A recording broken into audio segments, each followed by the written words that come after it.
Hey guys, this is Saumil Kumar and आज है हमारा पार्ट 2 फॉर केमिकल रिएक्शंस। तो स्टार्ट करने से पहले जैसे हमारी पहली पार्ट था 17 मिनट का, ठीक है। ये वीडियो भी ज़्यादा लंबी नहीं है, 10 से 15 मिनट में ख़त्म हो जाएगी।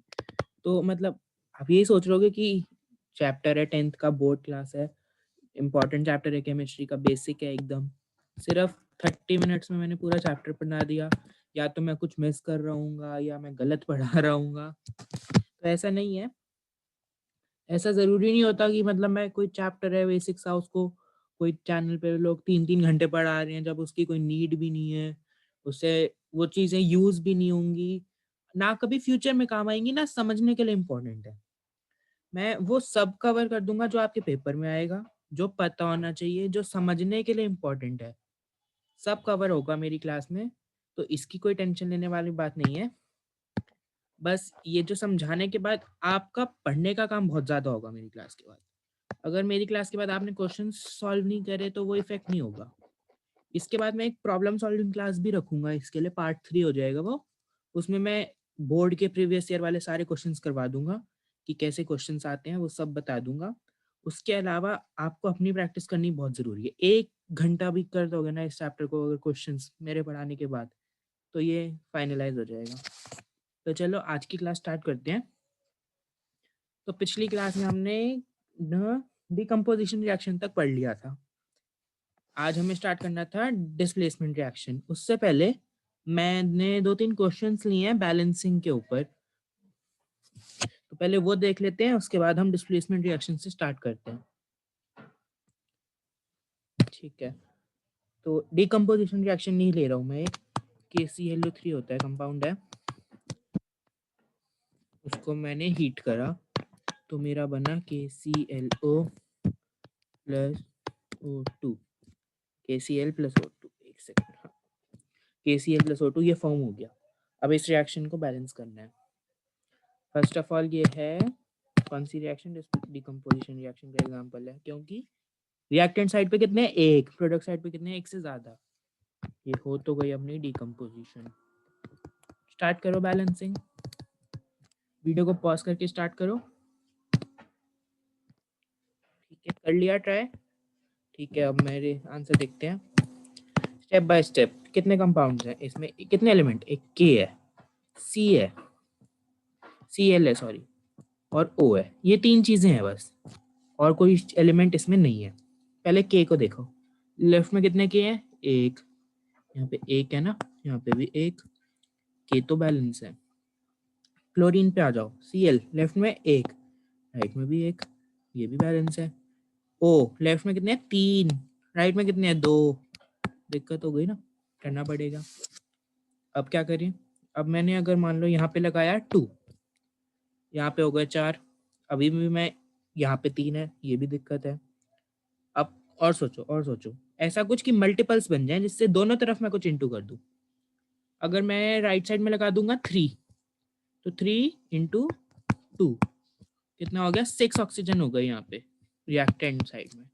लेफ्ट में कितने, 3, मैं यहाँ पे लगा देता हूँ 2 KClO3, 2 × 3 6। तो ये यहाँ पे भी 6, यहाँ पे भी 6। पर अब दिक्कत क्या हो गई, यहाँ पे K भी 2 हो गए, Cl भी 2 हो गए लेफ्ट में, तो कोई प्रॉब्लम नहीं है। मैं राइट में भी क्या बनेगा, सॉरी एक सेकेंड, हाँ, एरो 2 KCl। बस ये रिएक्शन बैलेंस हो गई, तो हमारा फाइनल आंसर ये आ गया अपना 2 KClO3 डिकम्पोजेस। ये ट्रायंगल मैंने लास्ट क्लास में बताया था, हीट देने का सिंबल होता है, to form 2 KCl plus 6O2, sorry 3O2। ये कंप्लीटली बैलेंस चाहिए इक्वेशन, बहुत सिंपल है। ठीक है, आइए अब 1-2 क्वेश्चन और देख लेते हैं इसी के ऊपर। ये क्वेश्चन है, रिएक्शन तो बड़ी खतरनाक लग रही है, पहले वीडियो को पॉज करके खुद ट्राई करो। कर लिया, चलो अब हम करते हैं वही सेम चीज करनी है स्टेप बाय स्टेप। सवाल ही नहीं उठता कि कोई क्वेश्चन सॉल्व ना होगा। Cu एलिमेंट्स गिन लो ना कितने हैं। Cu है, Ag है अपना, यहाँ पे N दिख रहा है, ऑक्सीजन दिख रहा है, एक एक करके सब पे आ जाओ। Cu पे आ जाओ पहले तो। Cu लेफ्ट में कितना है, एक, राइट में कितना है? 1, कोई दिक्कत नहीं है अभी तो। Ag पे आ जाओ, लेफ्ट में 1, राइट में 1, ठीक है भैया। N पे आ जाओ, लेफ्ट में 1, राइट में कितने हैं? NO3 होल ट्वाइस है। इसका क्या मतलब है ये भी समझ लो। मतलब N तो यहाँ पे 2 है, नाइट्रोजन यहाँ पे 2 है, और ऑक्सीजन यहाँ पे O3 है, और फिर उसका भी ट्वाइस है, तो मतलब ऑक्सीजन यहाँ पे 6 है, ऑक्सीजन हमारे पास 6 है। तो ये इसका मतलब है। हाँ, आ जाओ। N लेफ्ट में 1, राइट में 2, लेफ्ट में लगा दो 2, यहाँ पे 2 लगा देता हूँ, लगा दिया। ऑक्सीजन लेफ्ट राइट में 6, लेफ्ट में 3, पर अब हम यहाँ पे 2 लगा चुके हैं, तो ये भी 6 हो चुका है। ऑक्सीजन और नाइट्रोजन मेरा कंप्लीटली हो गया बैलेंस। अब दिक्कत क्या हुई, यहाँ पे मैंने 2 लगाया तो ये Ag भी 2 हो गया, तो मेरे को राइट में भी 2 लगाना पड़ेगा, यहाँ पे भी 2 लगा देता हूँ, हो गया कंप्लीट। बस यही है। Cu प्लस 2AgNO3 अपना फॉर्म हुआ CuNO3 whole twice plus 2Ag। बहुत ही सिंपल। अब एक बार चेक भी कर लो सब सही करा है। यहाँ पे कितना है? 1 Cu 1 Cu, 2 Ag 2 Ag, N 2 है, N यहाँ पे भी 2 है, O3 इंटू 2 O6 है, यहाँ पे भी 6 है, कम्प्लीटली बैलेंस हो गया। बहुत सिंपल है ना? ठीक है, बस ऐसे ही आते हैं क्वेश्चंस बोर्ड में, इजी होता है। ये क्वेश्चन करते हैं अब, ये भी अच्छा क्वेश्चन है। पॉज करो, ट्राई करो। कर लिया? नहीं हुआ? चलो देखते हैं क्या है। स्टेप बाय स्टेप सेम चीज करनी है। सी 5 है यहाँ पे, सी 1 है यहाँ पे, 5 लगा दो यहाँ पे, लगा दिया। H12 है यहाँ पे 12, H 2 ही है बस, 6 लगा दो यहाँ पे, 6 2 12। ओके, ऑक्सीजन 2 है, यहाँ पे कितने हैं? 2, और यहाँ पे मैंने 6H2O करा ना, तो 6 और 2 8, 8 ऑक्सीजन है। क्या करूँ, यहाँ पे 4 लगा दूँ? बस यही है। हो गया, हो गया, बहुत सिंपल है ना?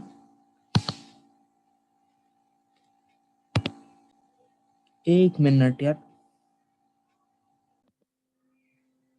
अब कुछ एरर आ गया था। हाँ चलो, अब हम चेक भी कर लेते हैं हमने सही करा है। C5 C5, एक बार दोबारा से लिख ही लेते हैं क्वेश्चन को। C5H12 plus 4O2 5CO2 plus 6H2O। चलो चेक करते हैं अब। H12 O8 है, इधर इधर कितने हैं? 6। ओ गलत कर दिया, इसलिए कहते हैं चेक करना बहुत ज़रूरी है। 5 इंटू 2 10, 6 10 प्लस 6 3 ऑक्सीजन है राइट में। यहाँ पे मैंने 4 क्यों लगा दिया? गलत, ब्लंडर, ऐसी मिस्टेक्स होती रहती हैं एग्जाम। यहाँ पे 8O2। अब ये रिएक्शन कंप्लीटली बैलेंस्ड है, ये क्वेश्चन राइट हो गया। ठीक है, तो बैलेंसिंग की इतनी प्रैक्टिस काफ़ी है, मोर देन सफिशिएंट है। जो 2 क्वेश्चन पिछली बार करे थे, 3 आज कर लिए, अब 5 मैंने करा दिए, 5 तुम करोगे, खत्म बैलेंसिंग। चलो अब डिस्प्लेसमेंट रिएक्शन पढ़ते हैं। न्यू टॉपिक है आज की क्लास का, डिस्प्लेसमेंट। पहले एक रिएक्टिविटी सीरीज होती है, वो हम देख लेते हैं। 1 मिनट रुको, मैं निकाल ही लेता हूँ।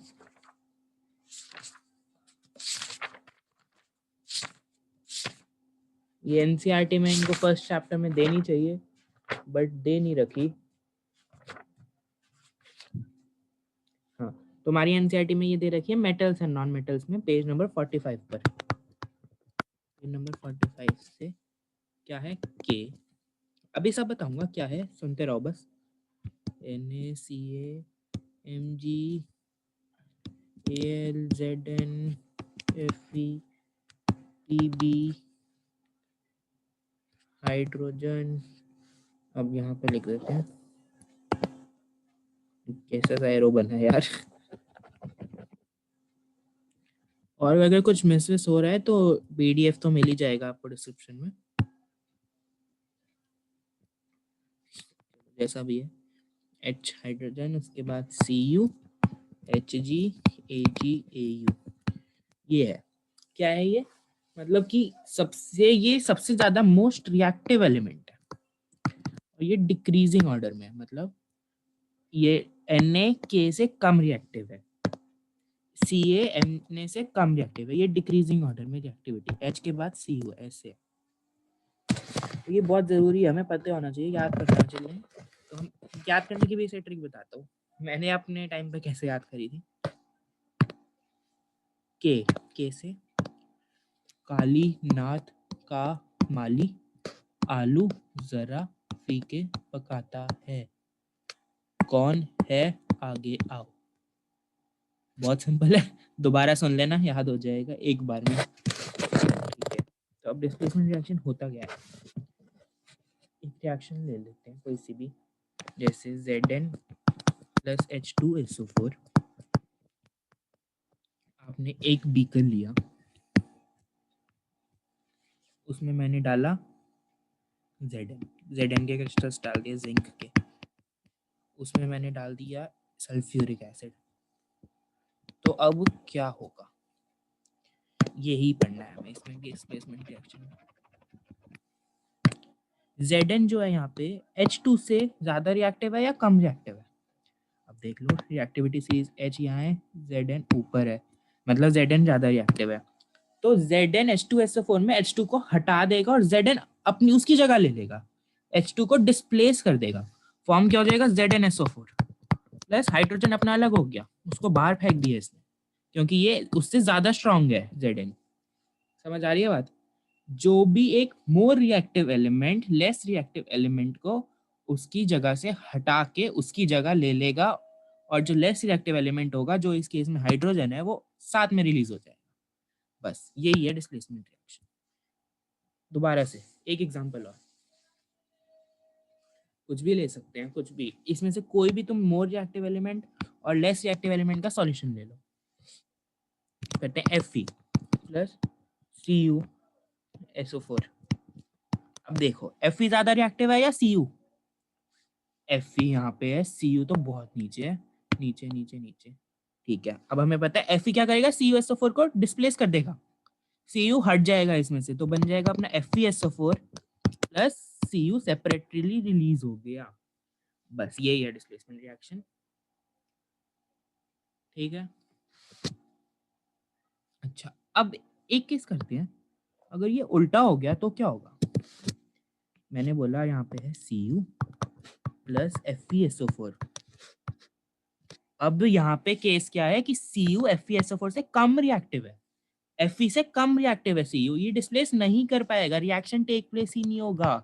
No reaction will take place, बहुत इंपॉर्टेंट है, no reaction will take place, कुछ भी नहीं होगा, ऐसे का ऐसे ही पड़ा रहेगा।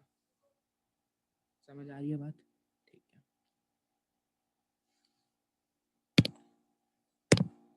अब हमें बढ़ना है डबल डिस्प्लेसमेंट रिएक्शन। क्या होता है ये रिएक्शन में, बस ऐसा ही है, देखो एग्जांपल के थ्रू समझते हैं इसको। Na2SO4 प्लस BaCl2 फॉर्म हुआ BaSO4 प्लस NaCl। बस यहाँ पे एक्सचेंज ऑफ आयंस हो जाएगा, जो इसके पास है वो यहाँ इसके पास चला जाएगा, और जो इसके पास है वो इसके पास आ जाएगा। कैसे, Na2 के साथ SO4 था और Ba के साथ Cl है, तो Na2 के साथ Cl आ जाएगा, Na2 और Cl2 क्या होगा, NaCl ही बन गया ना, ये क्रॉस करके पढ़ा था ना, NaCl 9th में पढ़ा होगा, 2 2 ऐसे ऐसे, तो ये NaCl फॉर्म हो जाता है। बस अब देख लो प्रोडक्ट साइड में क्या ये रहा, NaCl दिख तो रहा है, Na के साथ Cl आ गया, अब Ba के साथ Cl हट जाएगा, SO4 आ जाएगा, BaSO4। बस जो ये दोनों आपस में अपने आयंस एक्सचेंज कर लेंगे, और यही डेफिनेशन होती है इसकी, when exchange of ions take place it is known as double displacement reaction। जो इसके पास है वो इसका आ जाएगा, और इसके पास जो SO4 था वो Ba के पास चला जाएगा। एक एग्जांपल और लेते हैं।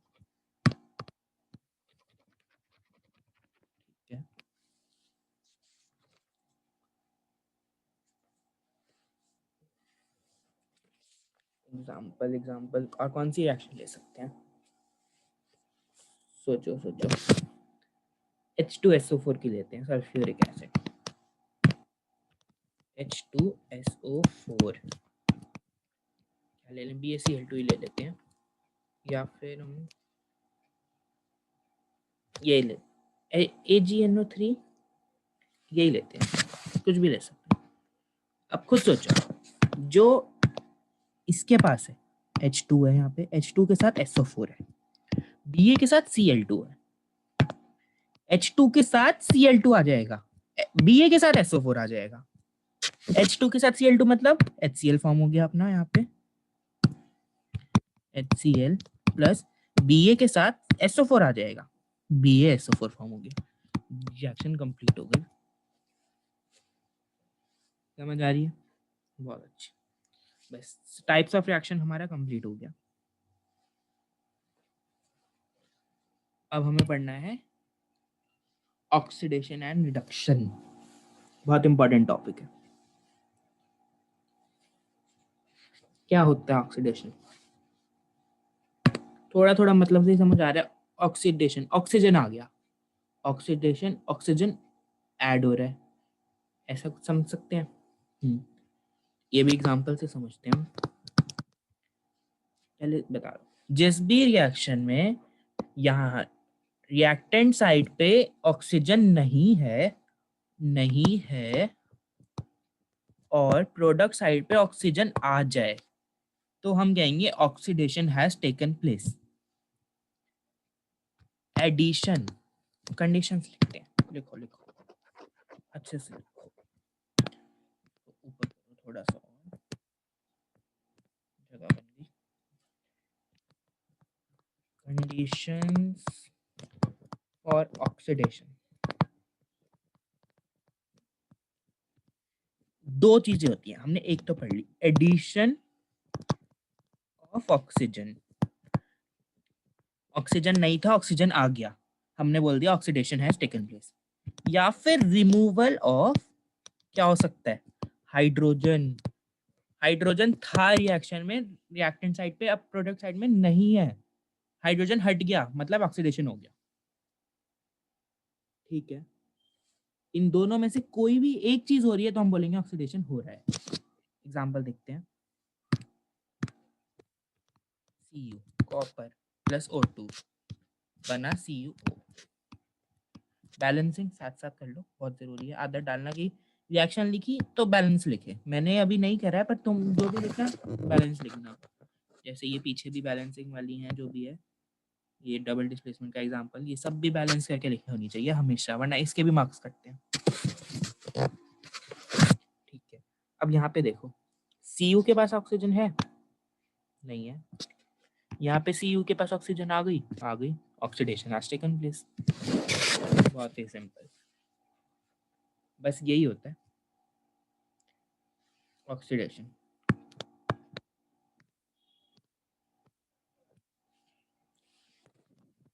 चलो अब ऐसे ही सेम टू सेम कंडीशंस पढ़ते हैं रिडक्शन के लिए।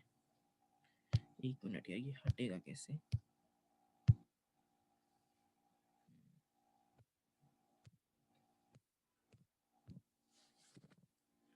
Conditions for reduction,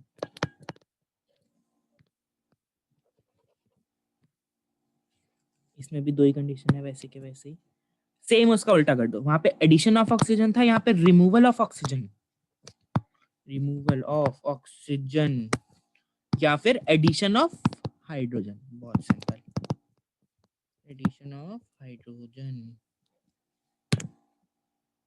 removal of hydrogen था या एडिशन ऑफ ऑक्सीजन था, इसका उल्टा कर दिया रिडक्शन में। कंडीशंस फॉर रिडक्शन, अगर किसी रिएक्शन से ऑक्सीजन हट गई या फिर हाइड्रोजन ऐड हो गया, हम बोलेंगे रिडक्शन हैज टेकन प्लेस। ठीक है, बहुत सिंपल। एग्जांपल देखते हैं, यहाँ पे हमारा कौन सा कंपाउंड बना, CuO बना था ना, इसी को ले लेते हैं। CuO में मैंने हाइड्रोजन डाल दिया, क्या बनेगा, Cu अलग हो जाएगा, H2O सेपरेट हो जाएगा।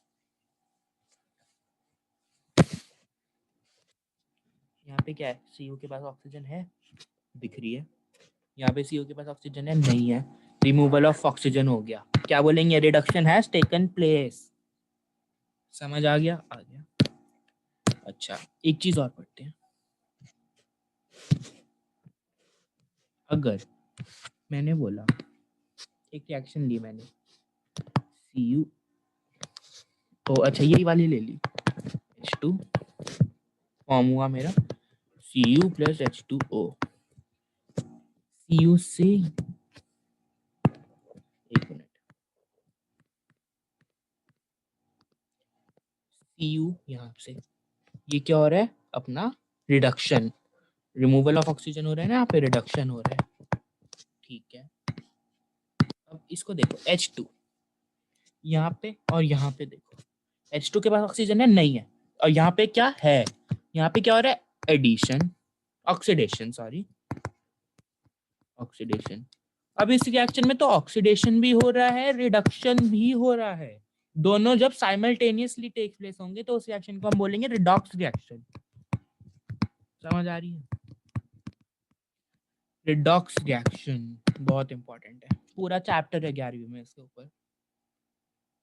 जब ऑक्सीडेशन और रिडक्शन साइमल्टेनियसली होते हैं तो उसे हम कहते हैं रिडॉक्स रिएक्शन। एग्जांपल लिख देता हूँ यहाँ पे मैं एक और, जैसे अपना ZnO प्लस C फॉर्म होता है Zn plus C, it is also an example of redox reaction. देखना भी है कैसे, देखो खुद देखो, यहाँ पे क्या ऑक्सीजन है, यहाँ पे नहीं है, तो मतलब ये तो हो रहा है आपका रिडक्शन। यहाँ पे C के पास ऑक्सीजन नहीं है, यहाँ पे है एडिशन, ऑक्सीडेशन, ऑक्सीडेशन रिडक्शन साथ में रिडॉक्स रिएक्शन। बहुत ही सिंपल है।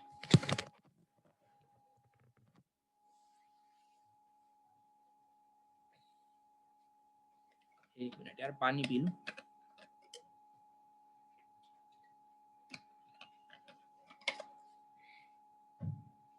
चलो आगे बढ़ते हैं।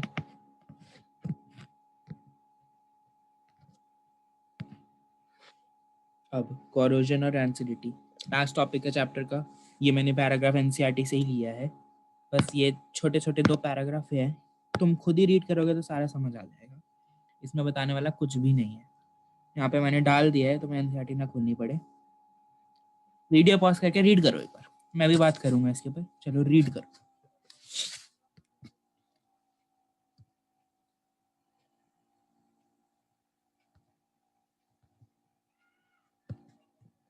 कर लिया,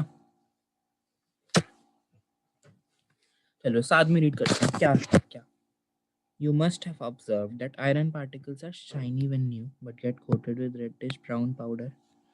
क्या बोल बताओ इसमें हम, This process is commonly known as rusting. जंग लग गया, some other समझाने वाला कुछ भी नहीं है यार, इसमें रीड करो अपने आप समझ आ जाएगा। आयरन पे जंग लगना, black coating on silver, green coating on copper, ये एग्जांपल्स होते हैं कोरोजन के। मतलब कोई मेटल खराब हो गया, कुछ हो रहा है, लोहे को जंग लग रहा है, कॉपर पे ग्रीन कोटिंग आ जाती है, सिल्वर पे ब्लैक हो जाता है थोड़े टाइम बाद पड़े पड़े, तो वो सब कोरोजन होता है। कोरोजन को बचाने के लिए हम बहुत सारी चीजें करते हैं, जैसे पेंट कर देते हैं तो उस पर रश नहीं लगता, आयरन पे पेंट कर देते हैं, ऑयल्स डालते हैं, ऑयलिंग वगैरह होती है, इस सब को लगाने से कोरोजन को हम प्रिवेंट कर सकते हैं। क्वेश्चन आता है इससे, क्वेश्चन वाइज बहुत इंपॉर्टेंट टॉपिक है, पर बहुत इजी है, एकदम डायरेक्ट क्वेश्चन आता है, बस ये पैराग्राफ रीड कर लेना, हो जाएगा, बोर्ड के लिए हो जाएगा। ट्रांसिडिटी पढ़ते हैं। जो तुम्हारा लेस का पैकेट होता है उसमें इतने से चिप्स होते हैं बस, और ये पूरी एयर होती है, तो ये क्यों होती है? जो जी oils and fats containing foods होते हैं वो एटमॉस्फेयर के कांटेक्ट में आके खराब हो जाते हैं, सील जाता है ना खाना, सील जाते हैं, तो उसको एटमॉस्फेयर के कांटेक्ट से प्रिवेंट करने के लिए बहुत ही लेस रिएक्टिव गैस उसके बीच में डाल देते हैं। यहाँ पे नाइट्रोजन गैस होती है। क्यों? जिससे वो एटमॉस्फेयर के कांटेक्ट में ना आ पाए और आपका खाना जो है वो खराब ना हो। बस यही है। ये 4 लाइनें रीड कर लेना, हो जाएगा। जितनी नॉलेज चाहिए इस टॉपिक से मिल जाएगी। तो इसी को रैंसिडिटी बोलते हैं। खाना खराब हो जाता है तो उससे हम बोल देते हैं रैंसिड हो गया। ये देखो यहाँ लिखा भी होगा, chips manufacturers usually flush the bags of chips with nitrogen to prevent chips from getting oxidized. वो एक ही बात है। ठीक है, इसी के साथ चैप्टर हमारा हो गया है कंप्लीट, खत्म। अब क्या करना है? अब देखो, मैंने पढ़ा तो दिया पूरा, कितनी देर में? मुश्किल से आधे घंटे में। 2x पे भी देखोगे तो मेरे हिसाब से 15 मिनट में तुमने बोर्ड का पहला चैप्टर पढ़ लिया है। अब क्या काम है तुम्हारा? कोई बुक उठा लो, यू लाइक ले लो, एग्जाम आइडिया ले लो, ऑल इन वन आती है एक, तीनों में से कोई भी एक बुक उठा लेना, या कोई भी तुम्हारे पास बुक हो, जो ऐसी बुक लेना जिसमें 1 मार्कर्स और 5 मार्कर्स, 2 मार्कर्स, 3 मार्कर्स सेपरेट होते हैं। तो मेरे हिसाब से ये बेस्ट बुक होती है एग्जाम आइडिया। ये मैंने भी इसी से पढ़ाई की थी और अच्छे खासे नंबर आ गए थे मेरे, इसलिए बता रहा हूँ आज यहाँ पे। 1 मार्कर्स को सबको मैंने पढ़ा दिया सारा, रीड करना है बस। 50 क्वेश्चन होंगे कुछ 1 मार्कर, मुश्किल से 20-25 मिनट में रीड कर जाओगे और बहुत अच्छे से समझ आ जाएगा। उसके बाद 5 मार्कर वाले सेक्शन में आना, 2 और 3 मार्कर्स को नहीं करना। 5 मार्कर वाले सेक्शन में 5-7 क्वेश्चन होते हैं, उनको पढ़ लो। ये चैप्टर कंप्लीट है। तुम बोल देना किसी को, अपने दोस्त को जाके या मैम को जाके, औकात है तो इस चैप्टर से कोई क्वेश्चन पूछ के दिखा दो। कंप्लीट हो जाएगा। ये वीडियो देख लो और 1 मार्कर और 5 मार्कर एग्जाम आइडिया से पढ़ लो, कंप्लीट।